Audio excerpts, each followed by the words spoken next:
My garden is so full of bravery, steadfastness, struggle, and triumph. What lessons I learned. Don't ever give up. Tomorrow brings bloom and beauty if we will wait patiently.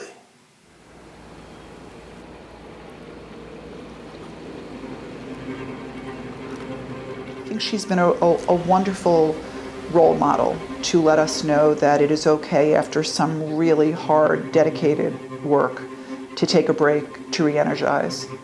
I think it also showed and shows her devotion to her mother and to her spouse and her affinity to a simple life.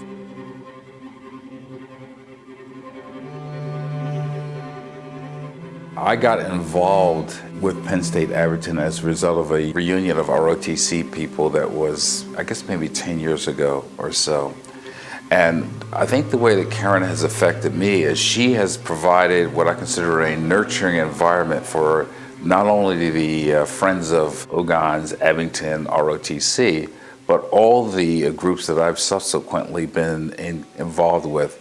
And what I see as somebody who's constantly trying to determine how she can meet the needs of the people that she serves.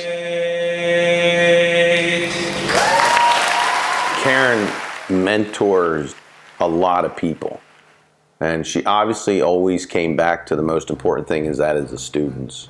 I really viewed Karen as someone who was very interested in the personal life, the individual, their individual goals and aspirations, someone who was strategic but also was really among the people that meant the most, and that's the students. For Karen, the students are everything. The students are the reason why Penn State exists. The students are the reason why she comes to work every day.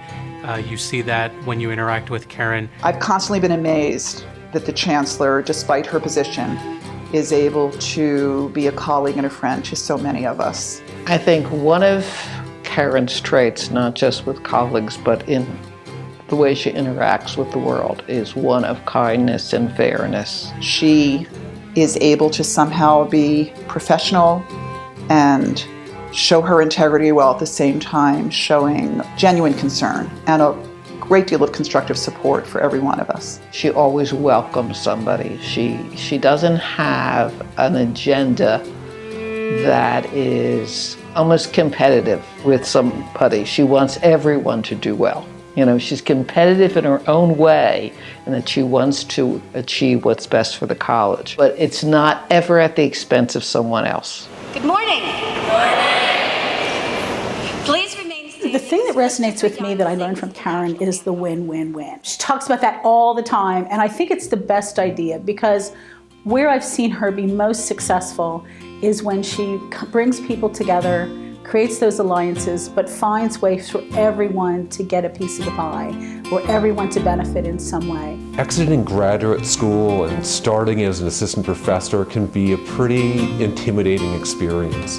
And I remember meeting Karen that first time, and I remember getting started those first few months, those first few years as a new professor. I'll always be grateful to Karen for creating an environment that felt supportive, that didn't feel overly competitive, for creating an environment that still felt exciting, where I could really set my direction. With the growth and accomplishments of Abington College, students remain at the heart of its attention. Karen wouldn't have it any other way, leading and living the values and principles that have and will continue to distinguish the college in the best of ways. Her biggest accomplishment is that she's learned how to navigate Penn State Abington, the community, the university as a whole, to be able to execute all of the different elements required to make Penn State Abington what it is today.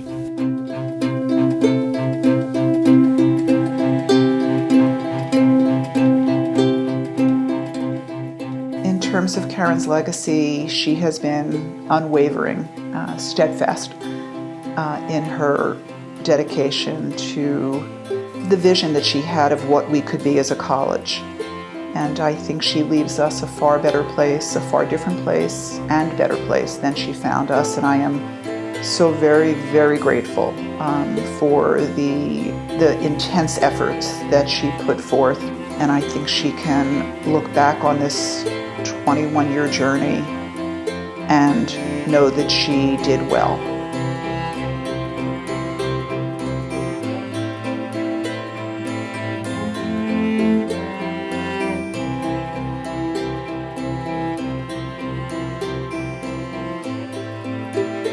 My garden is so full of Bravery. Steadfastness. Struggle and triumph.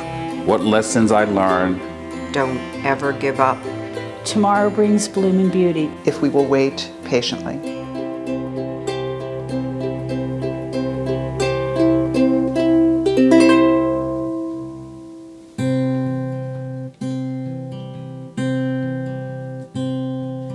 For the glory of Old State, for her founder strong and great, for the future that we wait. Raise the song, raise the song. Sing our love and loyalty. Sing our hopes that bright and free. Rest, O Mother dear, with thee, all with thee, all with thee. May no act of ours bring shame to